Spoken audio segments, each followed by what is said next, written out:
Having explored many different legends and stories and weird historical oddities, you'd think I would have seen it all by now. And it's true, I'm pretty desensitized to the freaky stuff that went on in history. Couple that with the way we consume media today, and I think it's true to say that a lot of us are pretty numb to a lot of sick and twisted things. But every now and again, I'm sure we all come across something that gives us some pause. And the story of Carl Tanzler von Cosel, a German radiologist in the early 1900s, is exactly the sort of character to make one shiver, at the very least. As with most of these cases, Carl Tanzler always seems to have been a bit of an oddball, with strange accounts occurring in his childhood in the late 1800s. According to the book Von Cosel by author Tom Sweisgard, Tanzler was reported to have visions and dreams of one of his ancestors, one Anna Constantia von Brockdorff, who happened to be a German noblewoman some 100 years before he was born. According to this account, this Anna Constantia would appear to Tanzler many times throughout his life, most prominently to reveal to him the face of his true love, an exotic dark-haired woman. This account by Sweisgard also goes into some detail about how Tanzler first experienced a haunting at his home, whereby the spirit would purposely and violently destroy his scientific equipment on the basis that he was not paying attention to it. On one occasion, according to Tanzler's own memoirs, this spirit was Anna Constantia, who presented this dark-haired woman to him as his soulmate. Inspired by this ancestor of his and becoming so utterly enamored by the woman he had seen, he adopted a part of his ancestor's name, preferring to go by the name Carl Tanzler von Cosel, or the Count of Cosel, given that this Anna Constantia was known in her time as the Countess of Cosel. Having moved around from Germany to India to Australia, Tanzler, now formerly von Cosel, ended up in a British concentration camp for safekeeping during the height of the First World War. When he was released, he returned to Germany to live with his mother for a few years, before heading to the United States to live with his sister in 1926, where he was joined by his wife and 2 daughters. It was here he began a career in radiology, becoming a radiology technician. And this is pretty much where the story gets gruesomely diabolical.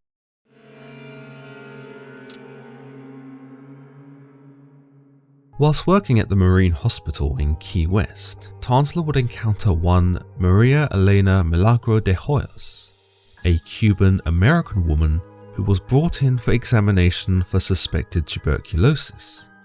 Seeing this woman, Tanzler immediately equated her with the beautiful dark-haired woman that had been shown to him by his ancestor in one of his visions. According to the book Undying Love by author Ben Harrison, several photographs of Elena are described as beautiful or radiant, and we are given the impression she was quite a sought-after woman amongst the community. Whilst it's unclear what her first impressions of Tanzler were in those first moments, Tanzler was all too forthcoming with his account, taken from his memoirs and printed in Harrison's Undying Love. He tells us, "I looked into a face of unearthly beauty, the face of my dreams and visions, the face of the bride that had been promised to me by my ancestor 40 years before." The meeting, according to Harrison's account, is as awkward as you might imagine. He's really only there to take her blood sample and get out of there, but he can't help but find ways to stay and try and find a way to extend this moment for as long as possible. In the end though, he realizes he can't find any excuse to prolong this encounter, and so unwillingly, he bows out from her presence without her even really knowing how immediately infatuated he was with her, and what her fate at his hands could possibly be. Now remember, this is a married man, but yet by his own admission, he states that this woman, who he's known all of 3 minutes, is the woman he should have ended up with. Yet it was she whom at last I found in the flesh, and for proof that she really was alive, I held in hand the little glass tube with a drop of her red blood. Now, it would come as some shock to Tanzler that Elena was married herself. When he realizes her medical report had Mrs. and not Miss, he laments that he is cursed, and for the moment is pretty crestfallen. His memoirs read, "It gave me a shock to read on top of the record sheet the Mrs. before the name Elena Reawakens. So she belonged to somebody else. Was there a curse upon me that after this search of 4 decades had come to an end, I should lose her again at the very moment I had finally discovered her, my promised bride?" Despite this, Tanzler conveys in his memoirs that he could not deny the happiness of having found her. Besides, so what if she belonged to another man? Did he not belong to another woman? His wording in this section of his memoirs is pretty interesting because he specifies that he belonged to his wife years ago, a woman he refers to as another, as if she was some faraway memory, not at home looking after their daughters. According to Harrison, he believed that this is where Tanzler snapped, and that upon meeting Elena, something had fractured within him. He cites studies by authors Flo Conway and Jim Seigelman in their work Snapping, America's Epidemic of Sudden Personality Change, where he suggests that this meeting with Elena psychologically altered him, theoretically creating this new Tanzler, perhaps a manifestation of the Count. He refers to Tanzler turning off his responsibilities to his wife and daughters from this moment onwards, in the same way one might turn off a water faucet, and thus rarely thought of his wife or his children thereafter. Interestingly, Harrison notes that as far as his memoirs go, this is the only time that Tanzler mentions his wife, and he doesn't even use her name. As far as all accounts are concerned, he had now fallen desperately and completely in love with Elena. To make matters worse for Elena, aside from having tuberculosis, which was effectively a death sentence back then, her husband would leave her for another woman. Now, bear in mind that tuberculosis was highly contagious, and it probably would have killed off her husband too. It did actually end up killing her entire family. Elena was effectively an infectious time bomb just waiting to go off. And with that in mind, her husband took the easy way out and just ran off with a woman who wasn't plagued with a fatal disease. Pretty devastating for Elena, sure, but also played right into the hands of the fiendish von Cosel. He wrote in his memoirs, "It was probably only human that this fact filled my heart with joy. Also it filled me with deep pity when tears welled up in the beautiful eyes of my Elena, and she pointed to a car as it passed by the house. There he goes, he who was my husband. He now lives with another girl."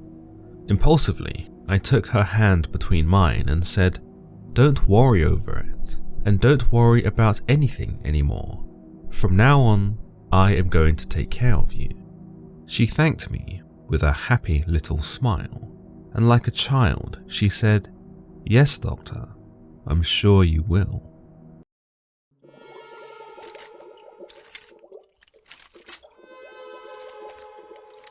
In all fairness, Tanzler did try his utmost best to cure Elena of her tuberculosis, something he suspected she had from their first meeting. In his efforts to save her life, he would attempt to treat her with a variety of methods, including electrical equipment, radiation therapy, and things he seems to have just made up on the spot. This isn't to say he fabricated treatment, quite the contrary, but he certainly seemed to walk the fine line between caring doctor and mad scientist, subjecting Elena to experimental equipment that in some cases he had actually built himself. I mean, to say this man was something of a deranged genius would be putting it mildly. This was a man who, believe it or not, was building his own plane just outside the hospital. It should come as no surprise then that Elena thought she was truly safe in the hands of a man who was so incredibly smart that he not only built his own equipment, but could seemingly craft planes from scratch. In Harrison's work Undying Love, He does, however, make note of various suspicions as to whether this plane was built from scratch, or whether Tanzler had merely purchased a damaged one and was trying to restore it. In his memoirs, Tanzler wrote that some of his happiest moments, and Elena's, according to his perspective, was inspecting the plane during her treatment. He notes that every time she came to the hospital, they would inspect the plane together, and he would tell her of a paradise he had found during one of his expeditions to Australia, and that it was here that he would take her on their honeymoon. He even wanted to name the plane after her. According to Tanzler, this is the first time he told Elena of his true intentions with her, to which she was apparently reciprocal. Harrison tells us rather ominously that he promised she would fly in his airplane to some island in the middle of the Pacific Ocean, 8,000 miles away. Eventually, in a strange way, that prophecy would come partially true. Despite her reciprocation, according to Tanzler's memoirs, she does in fact reject his wedding proposal, reminding him that despite being separated from her husband, she was still married in the eyes of God. Despite efforts to convince her otherwise, Tanzler tells us that Elena had made up her mind. In fact, he was now sure she was aware that she was dying, and that there was no point in her getting married only to perish so soon anyway. What's more, Elena's family had long since come to suspect the doctor of using his medical expertise as a pretense to see her. Soon his medical knowledge and suggestions were ultimately overlooked, and there was a general sense that he wasn't really needed nor welcome in the family home anymore. Elena's mother explicitly tells him that if Elena is ever going to remarry, it will be to a Cuban man. So fundamentally, Tanzler never had the blessing of her parents. In fact, it's unclear if at this point Elena even fancied him. It gets to the point that Tanzler sends her so many gifts and writes so many letters that her family deem it best that he stop seeing her altogether and begin taking her to other doctors to professionally and personally avoid him. According to his memoirs, Tanzler had many vivid nightmares about Elena's death and proceeded to write to her again, imploring her to return to his hospital where he could best treat her. Eventually, the family became so sick of Tanzler's persistence that they moved away. Tanzler was inconsolable, yet fate intervenes again, for he tells us that an elderly relative of Elena's family sought him out and told him that the girl had now been bedridden for many weeks and that no doctor would see her anymore, believing there was nothing that they could now do for her. Desperate to save her, this elderly relative revealed her location to the doctor and beseeched him to save her at any cost. Harrison tells us in his Undying Love that Tanzler basically muscles his way into the family and demands to take care of her. Desperate to save her, they began to see the doctor as their daughter's last hope, and so allowed him to continue his experimental treatment on her, which now involved jolting Elena with electrical shocks. About as pleasant as you can imagine. Harrison implies here that whilst Elena loved Tanzler, in Tanzler's mind at least, she may have actually just enjoyed the gifts of fruit, wine, silk dresses, jewellery, furniture, and the luxury that he provided her in her final moments.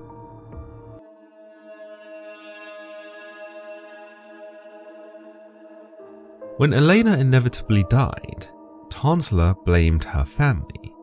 He blamed them for not taking his treatment seriously, for not doing everything that he had told them from the very start, and for banning him from seeing her. Additionally, all the gifts he had brought her were inexplicably missing before she was even cold. According to his memoirs, her own family had robbed her of the possessions he had brought her, stripped her of her finery of silk dresses and jewellery, and swapped for castaways and a dirty shirt. So yes, there was animosity between the doctor and the family after her passing, but this did not stop the family from accepting Tanzler's financial help when it came to burying their daughter. They were poor, they had no money to pay for a burial worthy of her stature, and so, as you might imagine, Tanzler took it upon himself. Now, funerals are pretty much the full stop of deaths. It's the place where people say goodbye and reflect on the sad closure of a person's life. It is effectively the last time one might see their loved one in the flesh. But this was not the case for Carl von Cosel. This was no end for his would-be relationship with the woman he loved. Why, it was only the beginning. The grieving doctor visited the cemetery almost every day, probably attended her grave far more than her actual family did. According to Harrison, many locals at the time viewed Tanzler as a tragic romantic. An odd romantic, it must be said, but a romantic nonetheless. From this account, it would seem that Tanzler made no effort to move on from Elena. In fact, he moved further into her realm, opting to buy a part of her parents' home and live in the room that she had died in. In his memoirs, he makes note that he slept in the same sheets that she had died, and that he took comfort in the fact that they still smelled of her. From the very moment of this snapping, according to Harrison, Tanzler had one real motivation, and that was to care for Elena. He had forsaken his actual family in favour of her, and had spent virtually every waking moment of his life either buying her something luxurious or building her something complicated. Now that she was dead, he found that there was nothing left to do, except worry about how she would decompose in the ground, lost to the earth forever. It was in such a moment as this that he decided that he would build a grand mausoleum for her, as a testament of his love for her, but perhaps more conveniently, as a way to remove her from the grave. Removing her body and burying her elsewhere was about as unorthodox as you can imagine. There was a lot of red tape around such a procedure, and Tanzler pretty much had a hands-on role in everything that was going on. He even obtained a key to the tomb, for which he could sneak in and be with Elena in the middle of the night. Harrison makes note that despite now living under the same roof as Elena's family, who would naturally have heard him coming and going at odd hours in the night, they probably had no idea what he was really up to.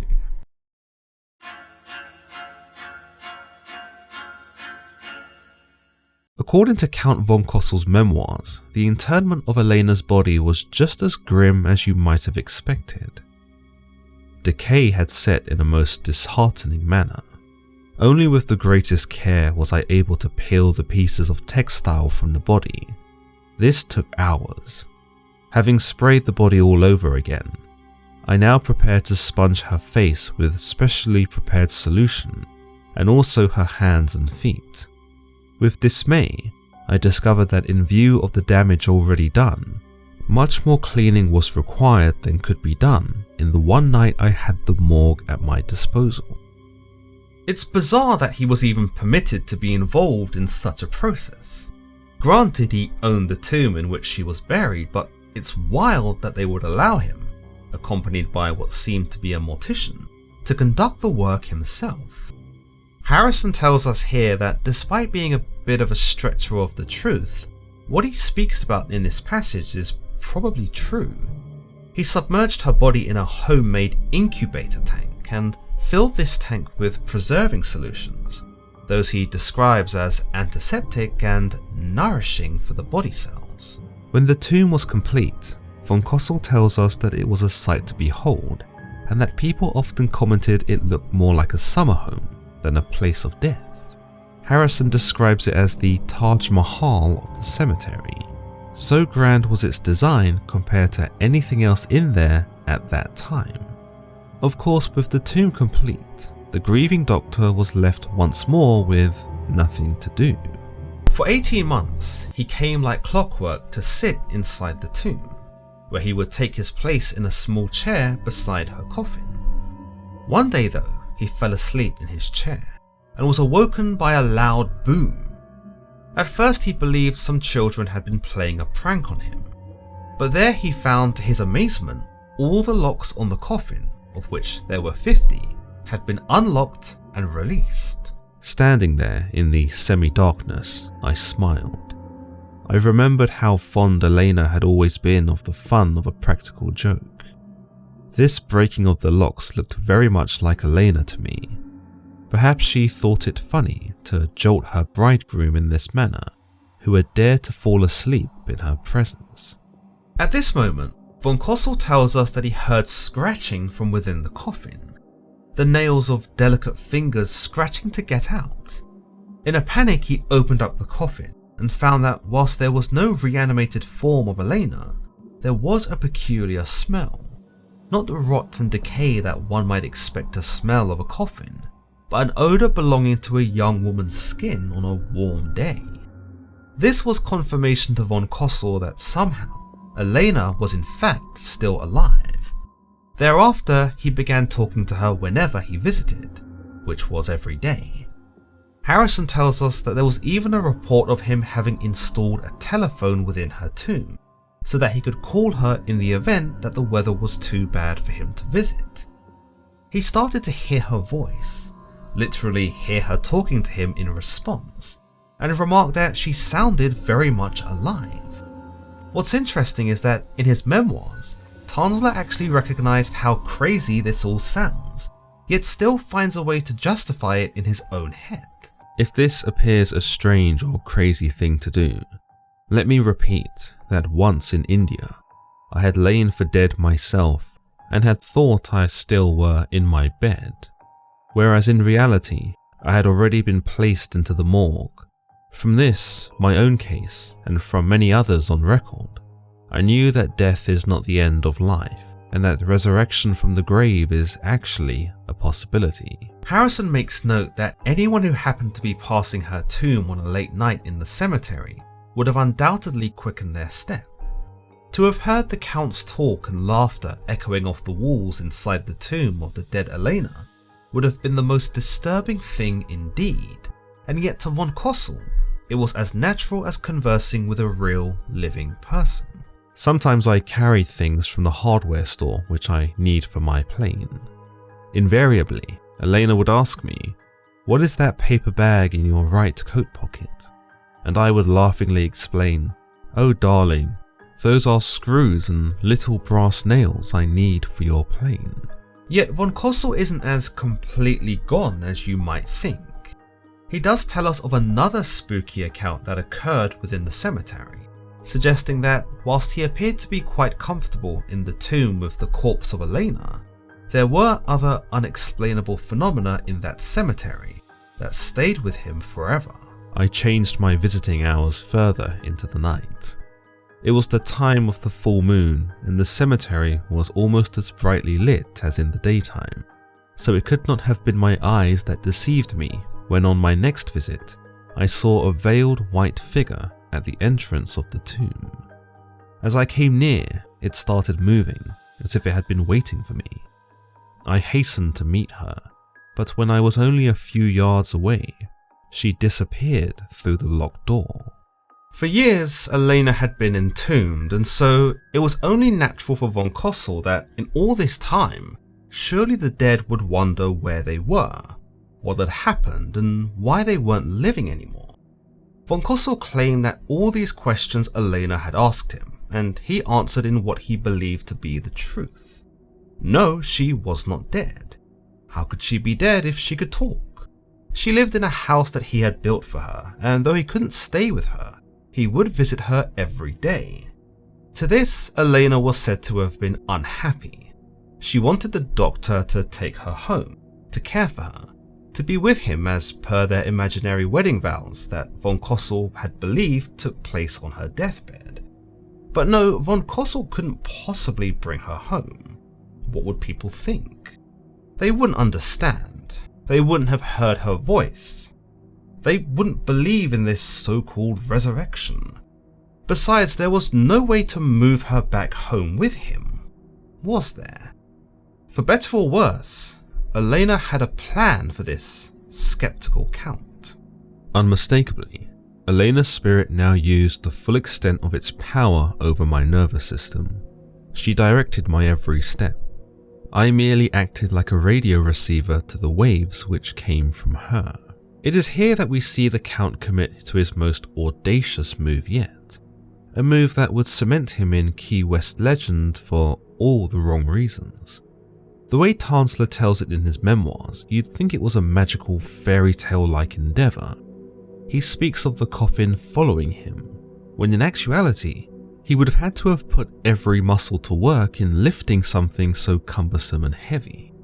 He speaks of Elena's voice guiding him throughout, when in actuality, it was probably dead silent if not for the sounds of his own grim grunting.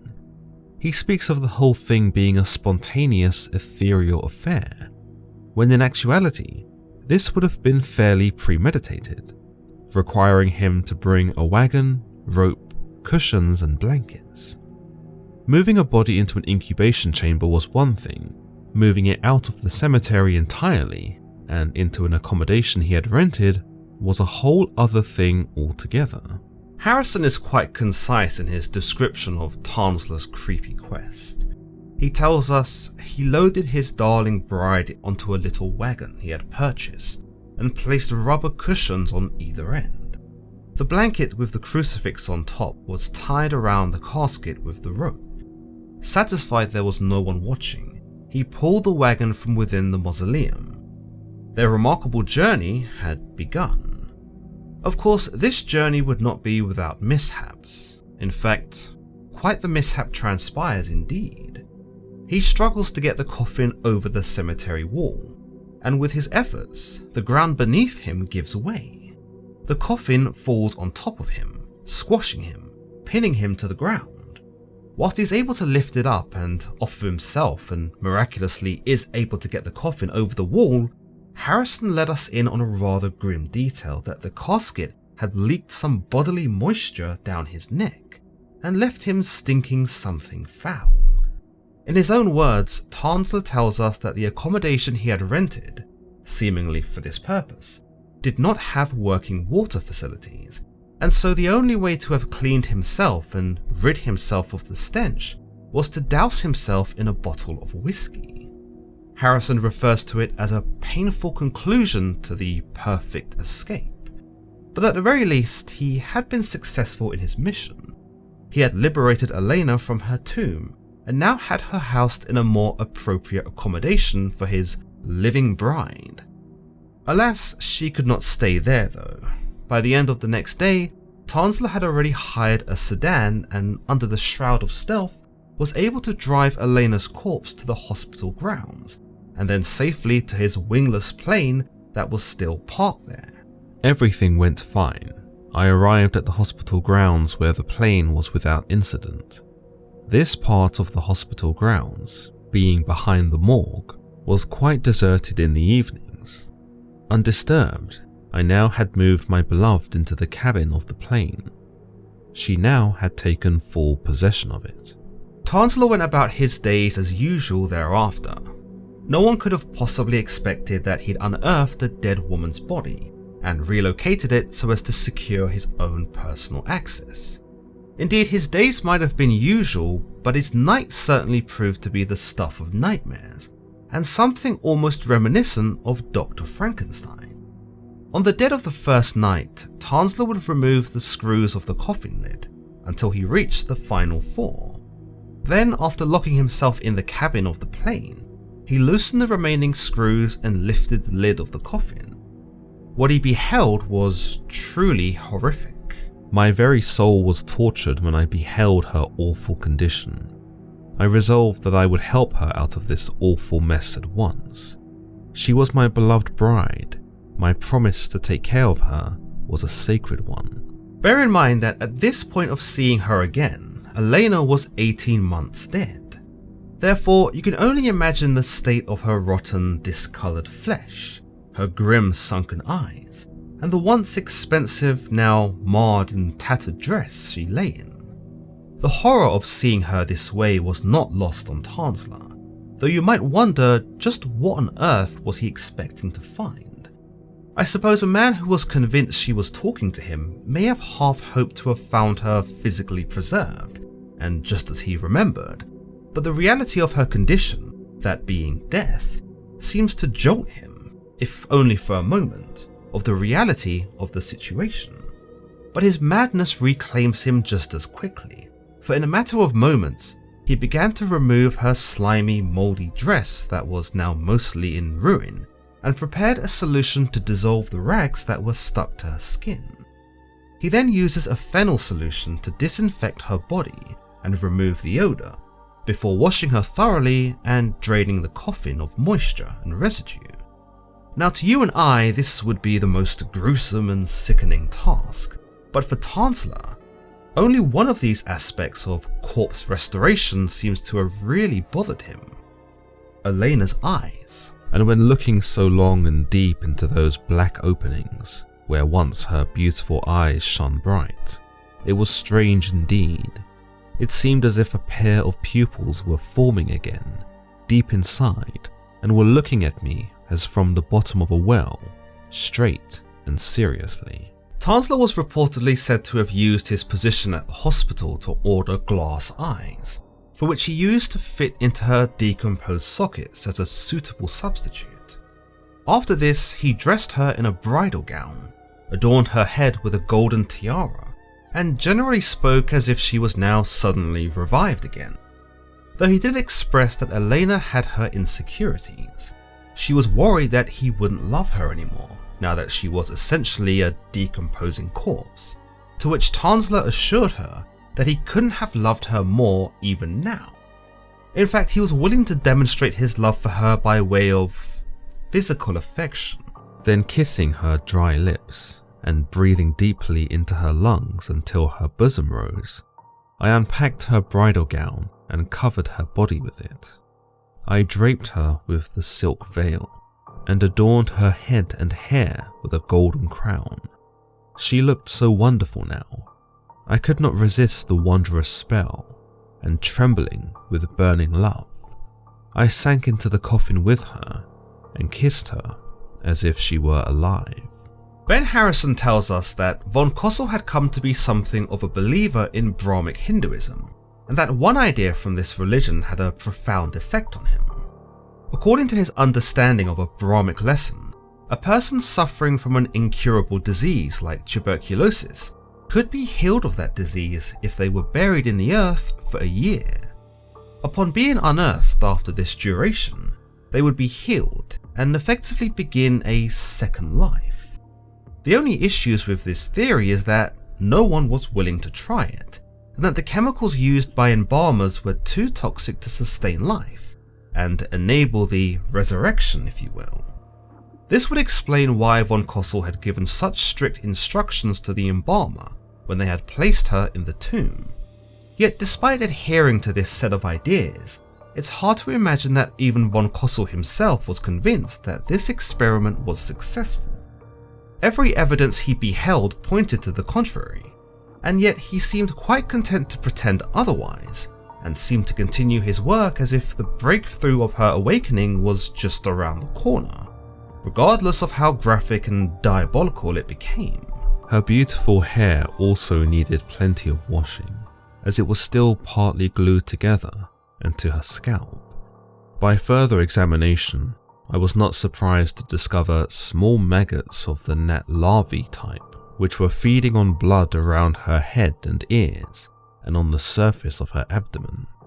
Harrison's account tells us that all these cosmetic jobs were done in preparation for her actual resurrection. He put splints on her nose to maintain its shape. He straightened out her arms, which had been crossed upon her body, by using counterweights and a pulley system. And then he created perhaps one of the more horrific cosmetic adjustments: a plaster cast of her, so he would have a permanent, non-perishable record of her face. He continued to care for her in these months, feeding her nutrients and vitamins, certain that she was healing, and that even her living expression had returned. Things were about to get much worse for von Cosel, however. You see, up until now, he had permission to have his airplane on the hospital premises. The commander of the naval station, of which the hospital was situated, didn't seem to mind that Tanzler had his pet project of aircraft restoration parked on government property. When that commander died, however, his successor wanted the airplane gone. Harrison makes note here that the new chief was probably amazed to find out that Tanzler had been allowed to keep an oversized pontoon here in the first place.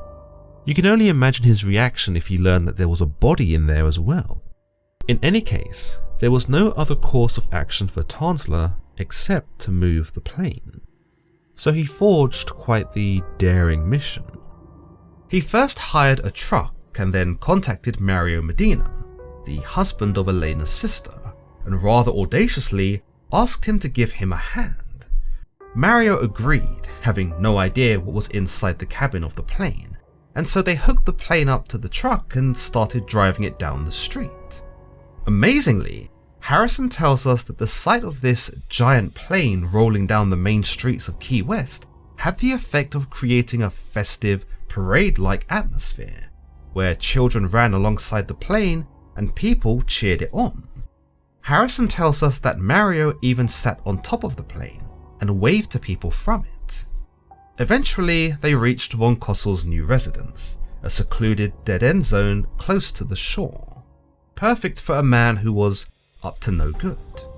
During this time, Tanzler received a letter from his estranged wife Doris, who regrettably informed him that one of their daughters had passed away due to illness.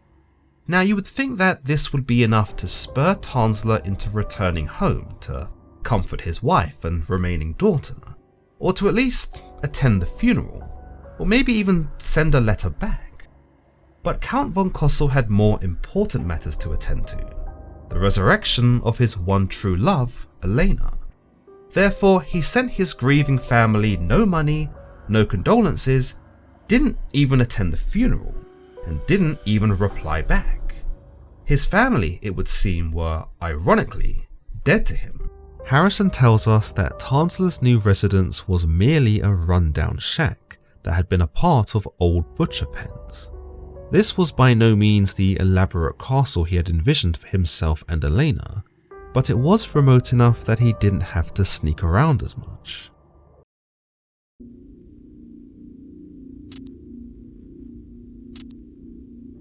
Von Cosel describes his days on Rest Beach, which he refers to as the South Beach, as the happiest days of his life. Aside from beachcombers, these being thieves who prowled the beaches looking for things to steal, von Cosel appeared to be in high spirits. It was here he was able to build a lab for Elena, and was able to now display her in the open air, and not be forced to close the lid of the coffin and seal her away, something he explains that she detested. He noted that the only issue now was the insects that came for her, but he managed to fix that problem by setting up double sheets. He goes into some detail about the technological equipment he set up inside this lab, and with such description, you might be forgiven for really equating it with something Shelley might have dreamt up in Frankenstein. Ultimately, the setup would see Elena suspended in an aquarium-like incubator tank, filled with solutions and chemical formulas, all apparently vital in preserving her form and preparing her for revitalization. Harrison describes her as likely weightless, with her hair waving about in constant motion, as she likely experienced some buoyancy as a result of the pump circulating the various serums. From this movement, von Cosel describes feeling great joy, believing it wholeheartedly to be in the beginning of her return. As weeks passed on, I noticed to my great joy and satisfaction how her form had filled out and developed. Her living contour was again restored, and she had added weight. Her limbs were filling out and her beauty became radiant. Her expression showed serenity and happiness. It impressed me so much that it kept me spellbound to gaze at her over and over again in silent rapture. Von Cosel's treatment of Elena was already outlandish and unorthodox from the very beginning, but that did not stop him from upping the ante. Harrison tells us that he began to play the organ to her, something he believed applied cosmic laws of vibration through harmonic sound waves, which had positive reactions in reforming her atomic structure. In one strange account, Harrison tells us that a terrible hurricane was set to thrash Key West in 1935, and that residents had been warned to board up their homes and prepare for the worst. Supposedly, as the storm hit, von Cosel made no efforts to relocate nor seek refuge, but rather took to playing the eerie melodies from his organ, as if there wasn't a raging storm outside. As Harrison tells it, Key West was miraculously spared from the devastation of the hurricane. Not that von Cosel would have noticed. So fixated and dedicated was he to this morbid task that it's probable the sky would have fallen down and still the mad doctor wouldn't have paid much notice.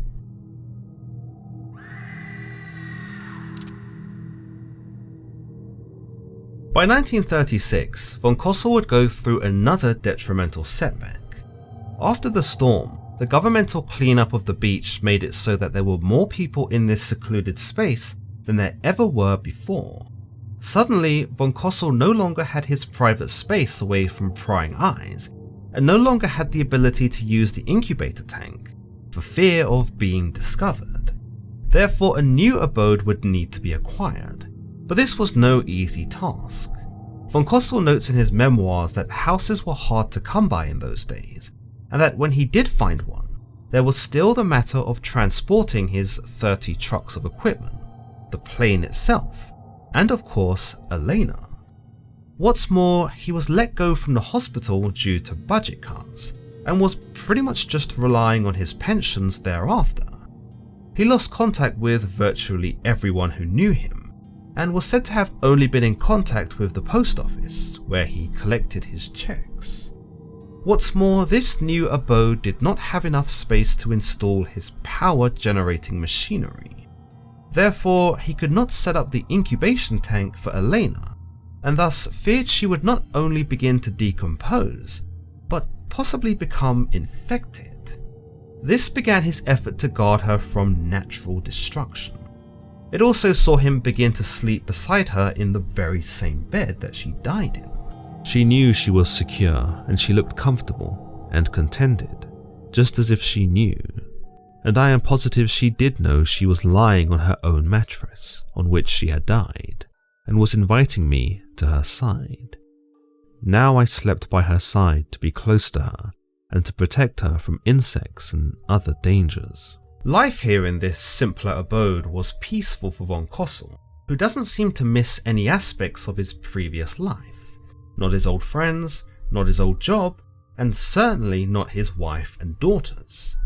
By the middle of 1936, he explained that in one miraculous moment, he was all but ready to run outside to the press, and declare that he had indeed brought Elena back to life. For one of the more spookier accounts occurred to him in the early hours of July 29th. My eyes were wide open. I was in the full possession of my senses and faculties. No matter what people think or say, I was ready to go out and report the news to the press that Elena had at last reawakened to life. This reawakening was so real that I convinced myself it was not just an apparition or imagination. It was her own real body, her own personality. As I looked at her, I noticed the fingers of her right hand moving, and taking her hand in mine, I felt how relaxed and soft it became again. Immediately thereafter, her whole arm lifted itself up, and her hand pressed firmly against my face and lips, as she used to do when alive, so that I could kiss it. And when I kissed her hand, she opened her eyes and looked at me intently. Then turning herself on her side toward me, she attempted to get up. I was fully awake and became alarmed, fearing that she would collapse and fall. So I spoke to her quietly. God bless you, Elena. I am so happy you awakened from your long sleep. Here von Cosel claims that Elena, now reanimated, actually spoke to him, telling the Count that she had come to stay with him for a while and keep him company. So worried about her wasting her newfound energy, von Cosel claimed that he got up to prepare her some hot beef tea, but that when he returned with this beverage, she was motionless again. It would appear that this happy awakening had already come to an end. Yet the Count makes other entries in his memoirs that indicate that this was not the last time she was resurrected. He speaks of her helping him with her daily upkeep, mentions how they talked together on various nights, and even how Elena, who could now suddenly speak German for some reason, would sing his favourite German song when he played it on the piano. Yet still, without adequate incubation, and without his vast machinery and tools, Elena began to lose weight rapidly, where at one point she was down to just 40 pounds. In another eerie account from von Cosel, he tells us that Elena suffered from a premonition where she anxiously declared, hide me somewhere." Astonished by her request, he deemed to know more, but after this, Elena would not speak of the subject. Supposedly, on one night just before sunrise, the Count was awoken by Elena trembling beside him. Though he tried to soothe and console her, he would not learn why she had experienced such a strange sensation. As Harrison puts it, this was a signal to the Count that something bad was going to happen.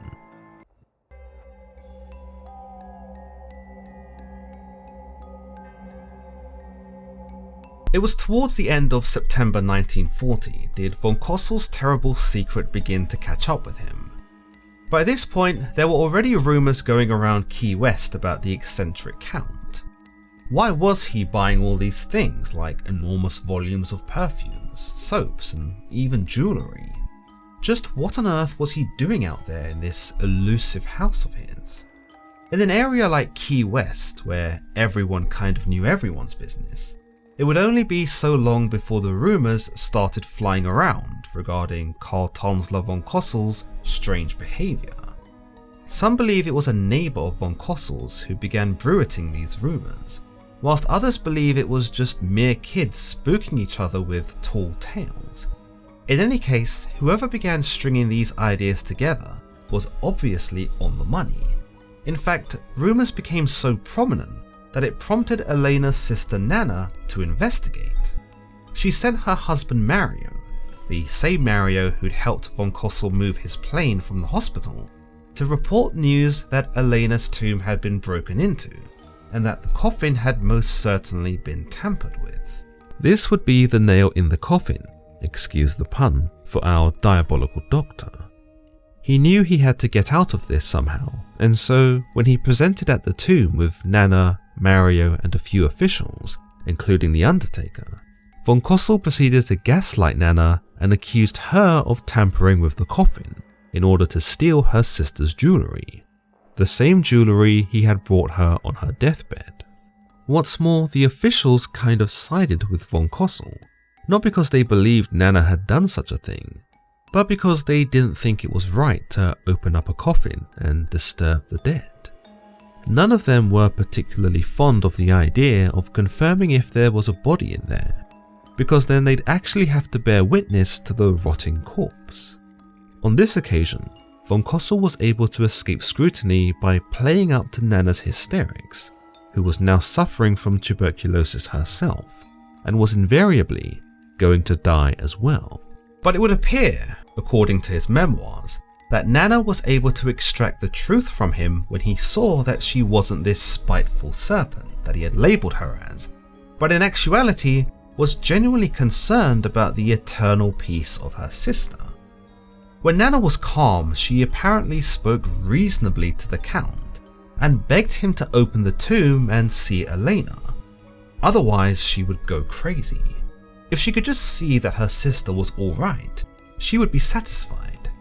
Hearing these words, von Cosel seemed to have genuinely convinced himself that revealing the truth would not only placate her irate and hysterical mood, but in fact wouldn't be viewed as something so disgustingly vile. Well, this sounded sensible, and fearing that she might become hysterical since she was the only sister remaining, I decided to convince her that Elena was perfectly safe. Indeed, he really seemed to think that she would find the body in his care and say, thank God she's here with you and not buried in her grave." As Harrison puts it, he seemed genuinely incapable of understanding that finding Elena in his house is exactly what she was afraid of. We drove straight from my house on Flagler Avenue. When coming inside my rooms, Nana stayed back near the door, while her young husband Mario came along with me to see where Elena's bed stood. He exclaimed, "Here is Elena's bed, Nana." I invited Nana.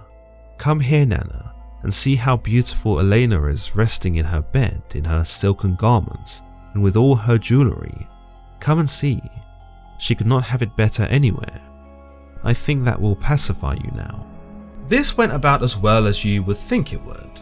Nana isn't pacified at all. In fact, in that dark, candlelit room, she could hardly believe that the glass-eyed, wax-skinned patchwork of a human body was in actuality her sister. In fact, she only became understandably more hysterical, demanding still to go back to the tomb and look inside the coffin, obviously hoping that this was just some vile joke, and that the actual body of her sister was still where they'd left it. According to von Cosel, Mario was less sympathetic, declaring that this was obviously Elena's body, so there was no need to go back and open the vault. In von Cosel's account, Mario comes across as almost sympathetic towards himself, remarking that Nana was crazy for wanting to see the body at all. According to Harrison, a later account by Nana and Mario goes rather differently, with Mario apparently calling von Cosel the crazy one, and that the pair were both frightened and horrified, particularly when they learned that this had been going on for the last 7 years.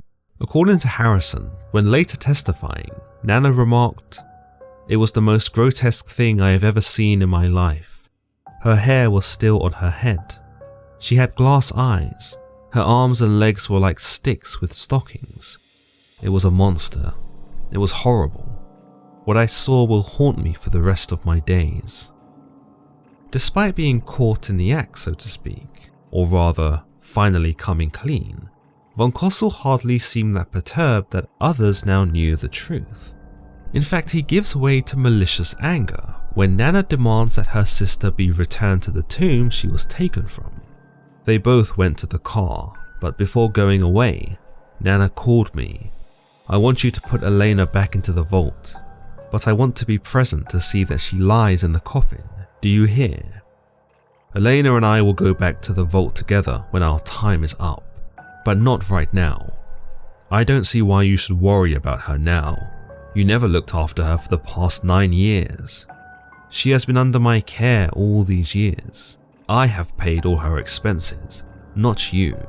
You forget, I own the tomb with everything that is inside, not you."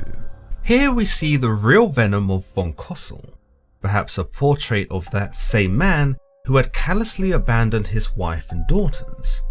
Before this, we had only caught glimpses of him, but now, from his own words, we understand just how vicious and cruel he was. Yes, he had gone the extra mile to save and even rejuvenate the woman he claimed to love, yet to others he is quite resentful. He is bitter. He pins all the blame and onus upon others, and never once stops to think that maybe, just maybe, unearthing the body of the woman he barely even knew whilst attempting to bring her back to life might be a little bit unreasonable. Interestingly, it's later revealed in the unfolding court drama that Nana actually attempted to strike a deal with von Cosel, stating that if he returned her body and never tried this again, she would not press any charges and pretty much just leave him alone. Of course, with von Cosel's refusal though, her hand was forced. It was only a week later when the sheriff presented himself at von Cosel's home with a warrant, charging him with being in possession of a dead body. The jig was finally up. Von Cosel was escorted out of his premises and placed under arrest. Interestingly, when he saw that Elena was carried out in a wicker basket behind him, he was enraged and had to be restrained by the sheriff. One more time, von Cosel caught a glimpse of Elena's face as she was slid into the back of a hearse. It was the last time he would ever see her again.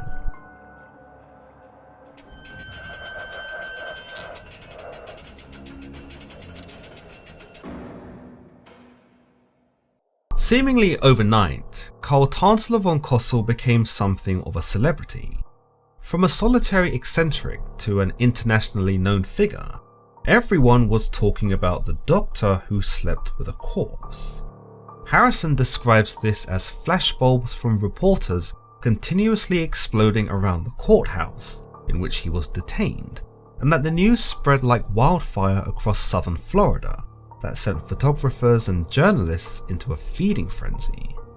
Astounded and somewhat bewildered by this attention, von Cosel was booked at the county jail and charged for wanton and maliciously demolishing, disfiguring, and destroying a grave.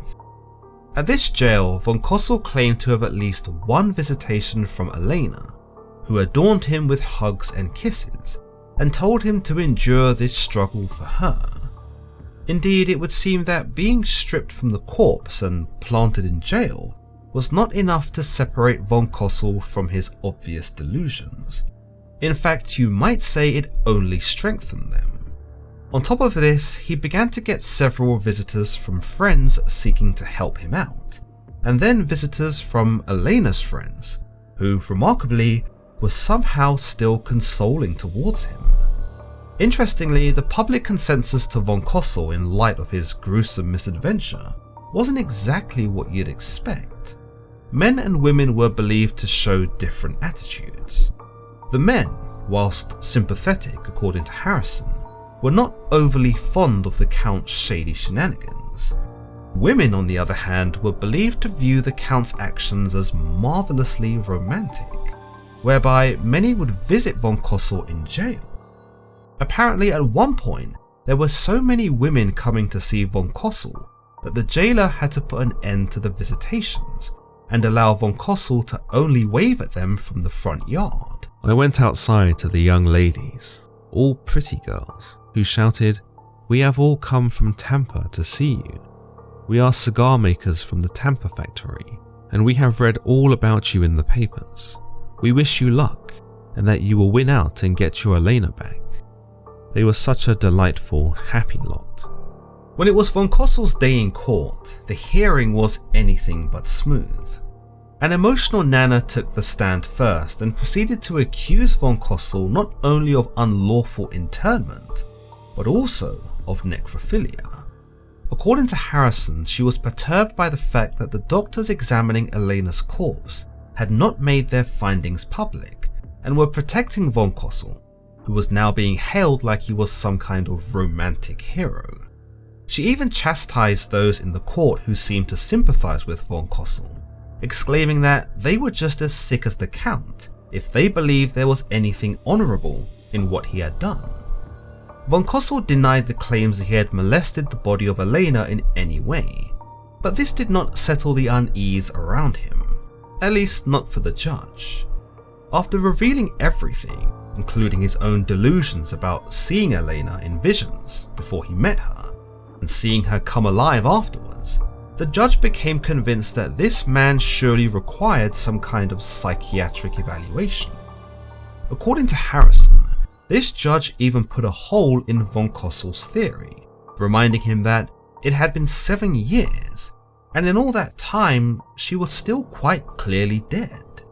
Thus his experiments weren't working anyway. With this in mind, he granted Nana's request to bury the body in a place that only the immediate family would know, effectively denying von Cosel from ever finding the body again. According to a report in the October 9th, 1940 edition of the Miami Herald, it was said, Judge Lord also informed von Cosel that he would not be allowed to see Elena, and that she would not be returned to the vault he had built for her. Carl's heart physically ached when he learned that the new grave spoken about in the courtroom, in which his beloved would be buried, would never be revealed to him. He would never be able to worship at the site where Elena was buried again. There was a lot of debate about von Cosel's sanity in the weeks after the first hearing. Whilst the pendulum swung from either side, it was eventually determined that the mad doctor from Germany wasn't actually mad at all. Harrison notes that this shouldn't be all that surprising, considering that at that time, city officials were wading into uncharted waters in terms of mental health and the crime itself. There had been nothing remotely resembling von Cosel's love affair with Elena that had ever transpired before, and so coming to the conclusion of whether he was crazy or not wasn't as black and white as it would be today. What's more, the Count was, in spite of his actions, insanely clever. It was almost unheard of to people at that time to be as decorated intellectually as Carl Tanzler von Cosel and yet also be completely insane. So you can see why authorities leaned in favour of him being sound of mind. For many in Key West, this was not a quack who was mentally ill. He was known as a dedicated and competent healthcare professional who had, at one point, helped a great number of people. Harrison notes that the magnifying glass of public scrutiny under which von Cosel was examined also would have probably swayed members of the Sanity Board, for the strong breeze of public opinion was certainly blowing the Count's way. Women were especially united behind the Count, as aforementioned, who preferred the narrative that von Cosel was just an extreme romantic, not some pervert with a screw loose, so it's reasonable that such influence may have affected the final decision made by the board. Ultimately, von Cosel was bailed out of jail in October by two of his friends, Benjamin Hernandez and Joseph Zorski, who were able to procure the $1,000 bail. Speaking to the court, Hernandez and Zorski declared, in appreciation of the services he rendered then, for his devotion to the girl he loved, and on behalf of the humanitarian aspects of this present case, I have followed my best judgment in assisting in furnishing bond for the defendant. We who knew him think he should be cleared of all charges.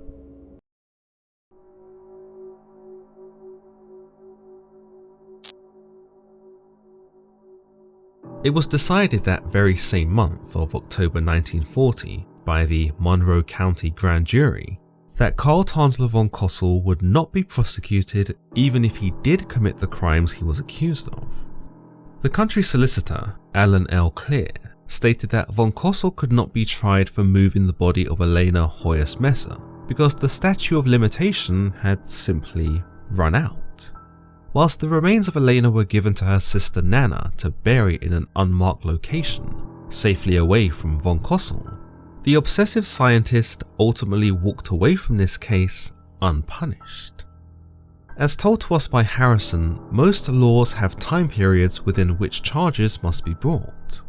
2 years was the statutory limitation for molesting a grave, and because Elena had been with the Count for 7 years, the time in which to legally prosecute von Cosel had elapsed. Others believed that the courts had more than enough to put von Cosel away if they really wanted to, particularly if they pressed the charge of unauthorized disinterring of a body, but that for some reason, they just decided to let the whole thing go.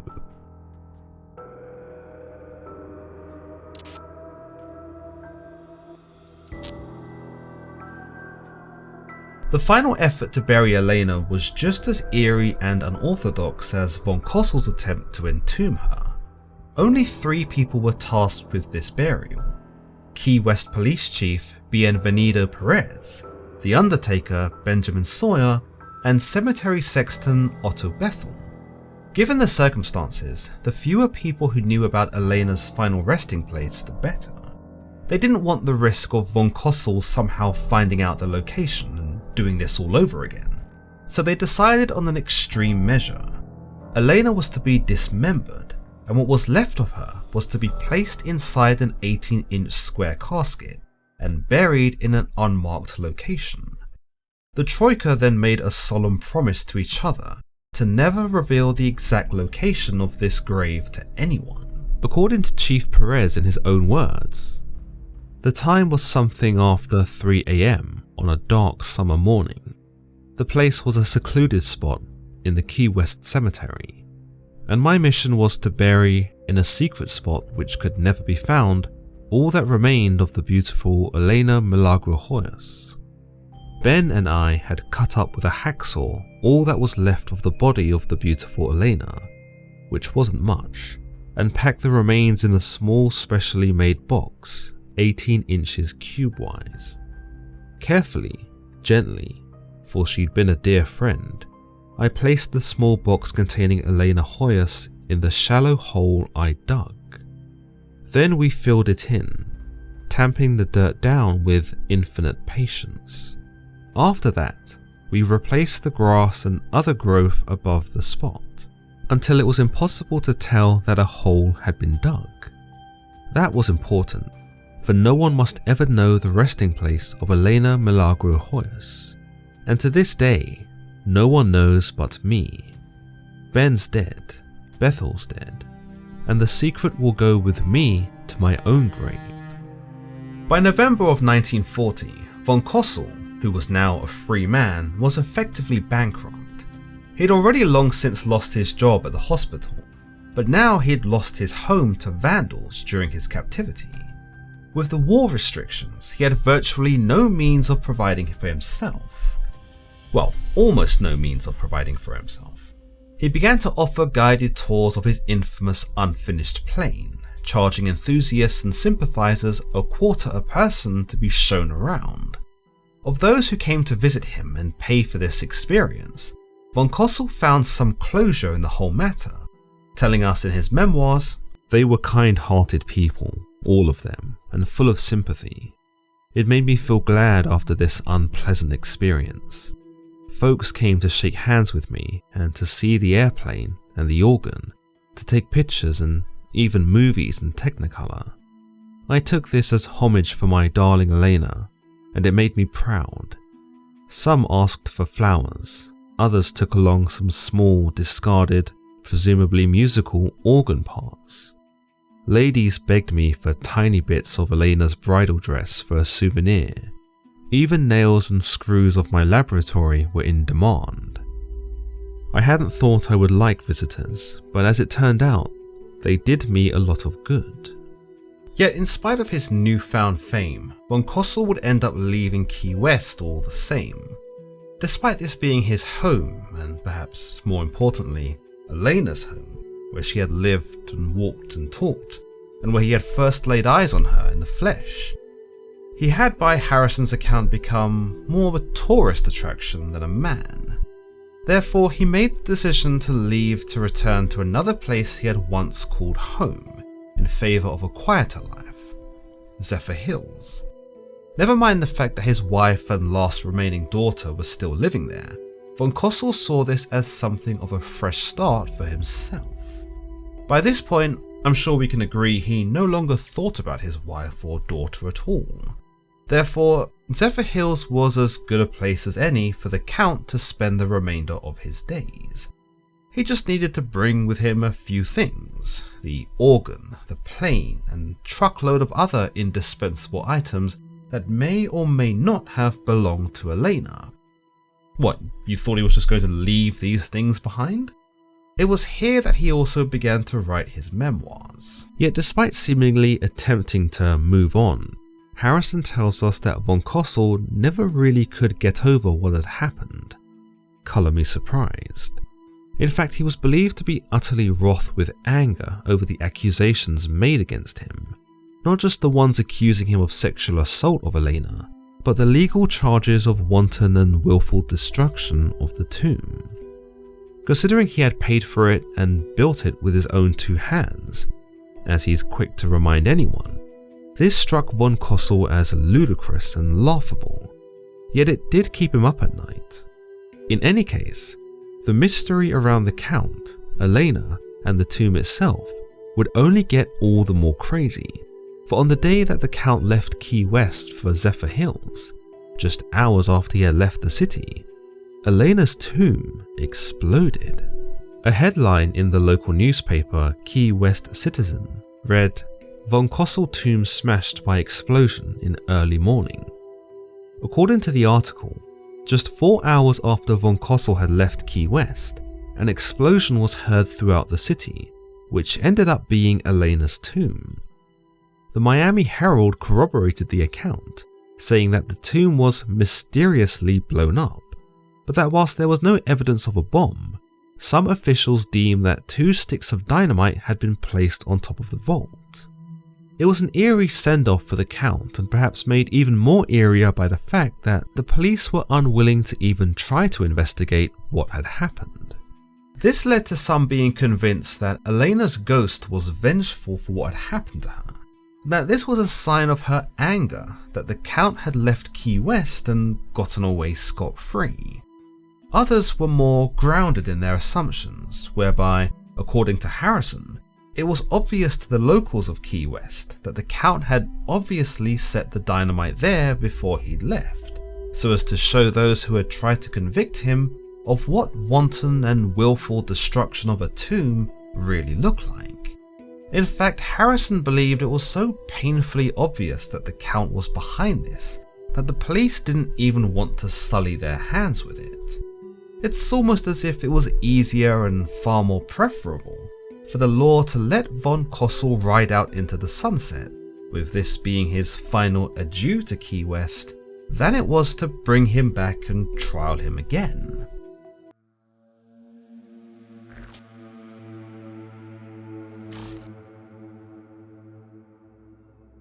As aforementioned, von Cosel never truly moved on from this episode. After moving in with his sister in Zephyr Hills, who funnily enough happened to be a street or so away from his actual wife and daughter, whom he hadn't seen in over 13 years, von Cosel continued to pine for Elena.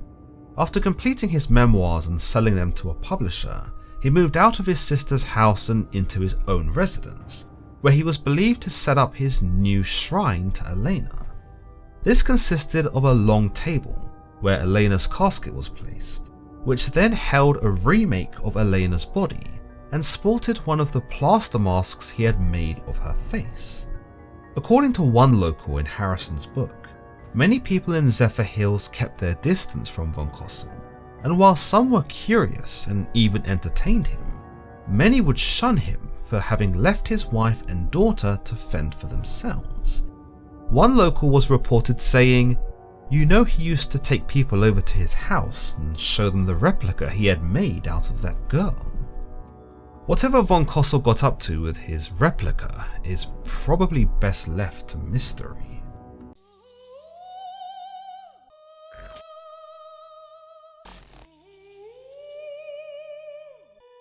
Another strange part of this case is the reluctance of the doctors, as noted by Nana in her courtroom testimony, to release their findings on the autopsy done on Elena's body. Dr. Depew, who performed the procedure, and Dr. Foraker, who was in attendance, remained tight-lipped about their findings and didn't speak about them until 1972, 32 years after the hearing had taken place. According to Harrison, the reason for this was because Depew would have revealed these details if von Cosel had been brought to trial, but because the case was quickly thrown out the window, Depew never got his opportunity. It wasn't until 1972 did Depew give his full testimony in Tropic magazine, in an article by Dr. John Dorschner in the March 5th edition of the publication. Here, 22 years after von Cosel's death, Depew revealed, "I made an examination in the funeral home. The breasts really felt real. In the vaginal area, I found a tube wide enough to permit sexual intercourse. At the bottom of the tube was cotton, and in an examination of the cotton, I found there was sperm. Then I knew we were dealing with a sexual pervert."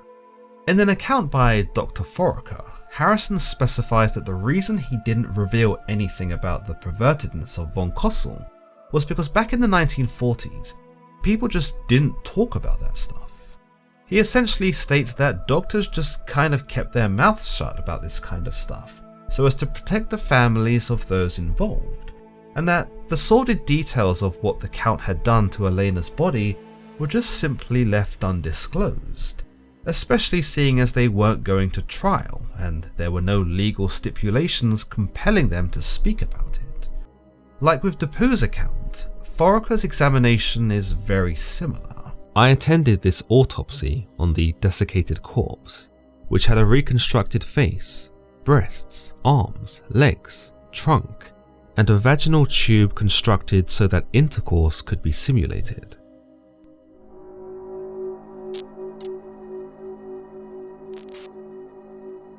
As mentioned by Harrison, everyone's business was anyone's business in 1940s Key West, and so it came as no surprise that there were whispers of him being up to no good. However, whilst it's also believed that the rumours of him sleeping with a corpse were bruited by his neighbour, there also exists an account that von Cosel was seen on occasion dancing with Elena's corpse through an open window. When the discovery was made public, very little was done to preserve Elena's modesty. In fact, after the body was examined in her post-incubator state, it was decided to be put on public display, where over 6,000 people came to view the glass-eyed, wax-skinned abomination that von Cosel had created. Despite the admittance of evidence of von Cosel's necrophilia by both Dr. Depew and Dr. Foraker, others argue that no such evidence actually exists, and question the credibility of these two accounts that came about over 30 years after the case was already dismissed. One of the notions, despite Depew's and Foraker's explanation, aims to suggest that if they did have this evidence at the time, they would have never sat on it and kept quiet about it. An unverified account details that the Count successfully rediscovered the location of Elena's body and continued his scientific research on her, though this is not proven and would probably have made his need for a replica of her redundant. An account by Sweisgood in his work Von Cosel, A True Story, suggests that Tanzler was able to deceive authorities with a fake Elena, and that the real Elena's body was actually always in his possession, which he died with in his home. Of course, this would be contradictory to his own memoirs.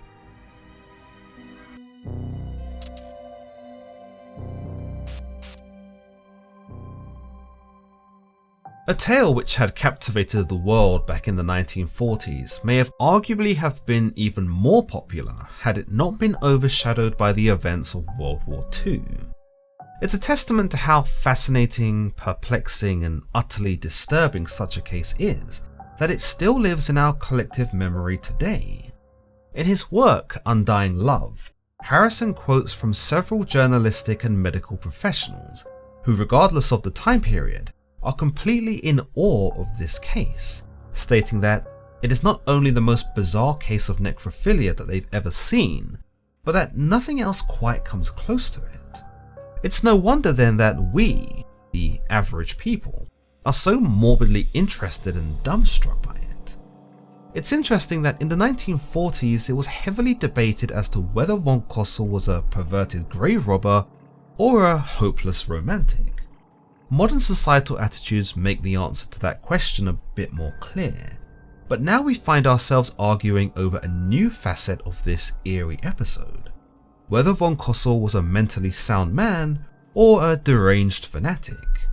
Indeed, the board in charge of that decision in the 1940s ruled him as being sane, and yet the question must be asked, who in their right mind would go through the effort of digging up the corpse of the person they fancied and sleeping in the same bed as them for 7 years, whilst trying to bring them back to life? Everything about this case screams insanity, and yet we cannot ignore the reports from Drs. Depew and Foraker and incriminate von Cosel as a sexual deviant predator. In my opinion, he is neither one or the other. He is both. The only question I have is whether this came about as a result of him suddenly snapping, as reported by Harrison, or whether this was a pre-existing behaviour that the Count simply kept hidden until he met Elena. I suppose we may never know. One of the most eerie things I took away from this whole drama is a report from the Miami Herald that friends of Elena noted that one of her favourite songs was a Spanish song known as La Boda Negra, or the Black Wedding, a song about a lover who steals into the cemetery on a stormy night and steals the remains of his dead sweetheart, carrying her to his bed and laying beside her.